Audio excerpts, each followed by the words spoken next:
مکہ کے ایسے گھرانے میں آنکھ کھولنے والا بچہ جو اپنی دولت، سخاوت اور فہم و فراست کے حوالے سے جانا پہچانا جاتا تھا۔ اس بچے کے والد کا نام ولید تھا، جو مکہ کے ممتاز افراد میں شمار ہوتا تھا۔ وہ مکہ سے طائف تک پھیلے ہوئے بے شمار باغات کے مالک تھے۔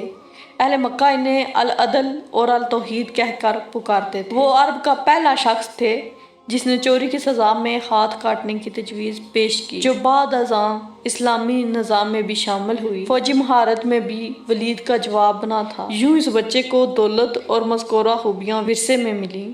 بچے نے بڑے شاہانہ انداز میں پرورش پائی۔ اس کے باوجود اسے مردانہ کھیلوں میں اور فنون حرب و ضرب سیکھنے کا بہت جنون تھا۔ اس نے گھڑ سواری، شمشیر زنی اور تیر اندازی بچپن میں ہی سیکھ لی تھی۔ کشتی اور نیزہ بازی میں بھی اس کا کوئی ثانی نہ تھا۔ لوگ اسے میدان کا جادوگر کہتے تھے۔ ان خداداد صلاحیتوں کے مالک کا نام حضرت خالد بن ولید رضی اللہ تعالیٰ عنہ تھا۔ میدان کھیل کا ہو یا جنگ کا، آپ اپنی ذہانت اور مہارت سے پانسا اپنے حق میں پلٹنے کے ماہر تھے۔ حضرت خالد نے کشتی میں مکہ کے بڑے نامور پہلوانوں کو بچھاڑا۔ ایک بار مکہ میں کشتی کے مقابلے ہو رہے تھے۔ حضرت عمر فاروق رضی اللہ تعالیٰ عنہ، جن کا شمار مکہ کے نامور کشتی لڑنے والوں میں ہوتا تھا، آپ کے مقابل تھے۔ دونوں ایک دوسرے کو بچھاڑنے کی بھرپور کوشش کر رہے تھے۔ مقابلہ کافی دیر تک جاری رہا اور فیصلہ نہیں ہو رہا تھا۔ اچانک حضرت خالد بن ولید کا داؤ چل گیا اور انہوں نے اپنے ماموزاد حضرت عمر فاروق رضی اللہ تعالیٰ عنہ کو اٹھا کر زمین پر پٹھا، جس سے حضرت عمر کی ہڈی ٹوٹ گئی اور میدان حضرت خالد کے ہاتھ میں رہا۔ قبول اسلام سے پہلے حضرت خالد بن ولید اسلام کے سخت دشمن تھے۔ آپ اسلام اور مسلمانوں کو نقصان پہنچانے کی ہر ممکن کوشش کرتے اور میدان جنگ میں مسلمانوں کے خلاف پیش رہتے تھے۔ جنگ احد میں فتح یاب ہونے والے مسلمانوں کو شدید نقصان پہنچانے والے خالد بن ولید ہی تھے۔ ذہانت، حاضر دماغی، حالات کا تجزیہ کرنے اور جنگی حکمت عملی میں آپ کو کمال حاصل تھا۔ اسی ذہانت، معاملہ فہمی اور جنگی سوجھ بوجھ نے حضرت خالد بن ولید کو کچھ عرصے سے عجیب ذہنی کشمکش میں مبتلا کر رکھا تھا۔ یہ 628 عیسوی کا موسم تھا، جو کہ موسم بہار تھا۔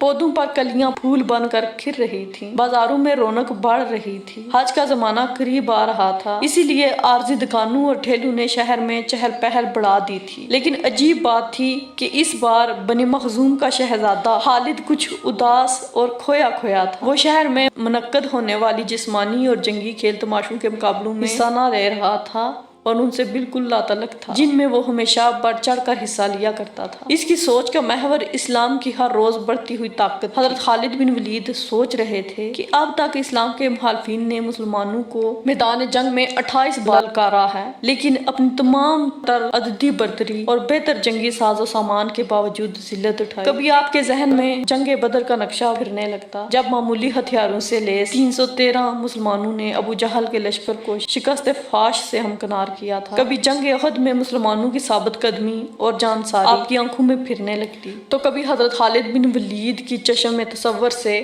مکہ کے ناقابل شکست پہلوان اذکار کو رسول اللہ صلی اللہ علیہ وآلہ وسلم کے ہاتھوں خاک چاٹتے ہوئے دیکھتے۔ آپ کا ذہن اور تجربہ بے سر و سامان مسلمانوں کی ان عظیم فتوحات کو سمجھنے سے قاصر تھا۔ کبھی کبھی آپ سوچتے کہ کیا مسلمانوں کے ساتھ کوئی غیبی طاقت ہے؟ کیا محمد صلی اللہ علیہ وآلہ وسلم واقعی اللہ کے رسول ہیں؟ اسی کشمکش میں کئی ماہ گزر گئے۔ صلح حدیبیہ کو 1 برس بیت چکا تھا۔ معاہدہ کے مطابق رسول صلی اللہ علیہ وآلہ وسلم اپنے جانساروں کے ساتھ عمرے کے لیے مکہ میں داخل ہوئے۔ حضرت خالد بن ولید الجھے ذہن کے ساتھ مکہ سے نکل گئے تاکہ وہ شہر میں مسلمانوں کے داخلے کا منظر نہ دیکھ سکے۔ مکہ میں 3 روز قیام کے دوران نبی کریم صلی اللہ علیہ وآلہ وسلم نے خالد بن ولید رضی اللہ تعالیٰ عنہ کے بھائی ولید سے فرمایا، افسوس خالد میرے پاس نہیں آیا، اگر وہ آتا تو ہم اس کا پرتپاک خیر مقدم کرتے۔ خالد جیسے شخص کو اسلام سے دور نہیں رہنا چاہیے۔ ایک دوسری روایت کے مطابق رسول صلی اللہ علیہ وآلہ وسلم نے خالد بن ولید کے قبول اسلام کے لیے دعا بھی فرمائی۔ حضرت ولید نے اپنے بھائی کو بہت ڈھونڈا، لیکن ان کا کچھ پتہ نہ چلا۔ آخر ولید نے اپنے بھائی کے نام ایک خط لکھ کر ایک شناسہ کے حوالے کیا اور درخواست کی کہ جب خالد آئیں تو یہ خط ان تک پہنچا دیا جائے۔ دوسری طرف حضرت خالد بن ولید کے دل کی کیا حالت تھی اور بھائی کے خط نے کیا کمال دکھایا، اس حوالے سے خود حضرت خالد بن ولید فرماتے ہیں، میں اکثر سوچا کرتا تھا کہ مجھے پیغمبر اسلام صلی اللہ علیہ وآلہ وسلم کے خلاف ہر جنگ اور ہر محاذ پر ناکامی کیوں ہوتی؟ پھر آہستہ آہستہ میرے دل میں یہ خیال تقویت پکڑتا چلا گیا کہ کوئی غیبی طاقت میرے دل میں محمد صلی اللہ علیہ وآلہ وسلم کے لیے جگہ بنا رہی ہے۔ پیغمبر اسلام صلی اللہ علیہ وآلہ وسلم جب عمرہ کے لیے مکہ میں پہنچے تو میں وہاں سے نکل چکا تھا، جس پر میرے بھائی نے مجھے خط لکھا جس میں تحریر تھا: مجھے تعجب ہے کہ تم اسلام سے اس قدر نفرت کرتے ہو، حالانکہ تمہارے جیسا عقلمند آدمی کبھی اسلام سے دور نہیں رہ سکتا۔ میرے بھائی، گمراہی کے اندھیرے سے نکل کر حق کی روشنی میں چلے آؤ۔ بھائی کا خط پڑھ کر میرے دل کی حالت بدل گئی اور میں رسول صلی اللہ علیہ وآلہ وسلم کی خدمت میں حاضر ہو کر اسلام قبول کرنے کے لیے بےتاب ہو گیا۔ حضرت خالد بن ولید کے دل میں کسی پل چین نہیں تھا۔ آپ نے مکہ کے کئی با اثر افراد کو حال دل سنایا، لیکن کسی نے قبول اسلام کے حوالے سے آپ کی حوصلہ افزائی نہیں کی۔ پھر آپ نے دل کا حال حضرت عثمان بن طلحہ کو سنایا، وہ قبول اسلام کے لیے آپ کا ساتھ دینے پر راضی ہو گئے۔ یوں حضرت خالد اور حضرت عثمان حضور صلی اللہ علیہ وآلہ وسلم کی خدمت میں حاضر ہونے کے لیے مکہ سے مدینہ روانہ ہو گئے۔ راستے میں خدا کے مقام پر ان حضرات کی ملاقات حضرت عمرو بن عاص سے ہوئی، جو حبشہ سے آ رہے تھے۔ انہوں نے حضرت خالد بن ولید سے پوچھا: ابو سلیمان کہاں کا ارادہ ہے؟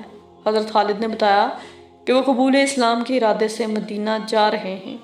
حضرت عمرو بن العاص نے بتایا کہ وہ بھی یہی ارادہ رکھتے ہیں۔ چنانچہ 31 مئی 628 کا دن اسلامی تاریخ میں بے حد اہمیت کا حامل ہے۔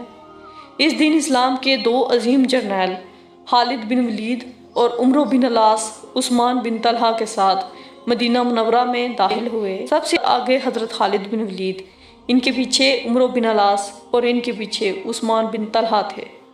حضور اکرم صلی اللہ علیہ وآلہ وسلم نے انہیں دور سے آتے ہوئے دیکھا تو تبسم فرمایا اور اس وقت تک مسکراتے رہے جب تک یہ تینوں حضرت محمد صلی اللہ علیہ وآلہ وسلم کے پاس نہیں پہنچے۔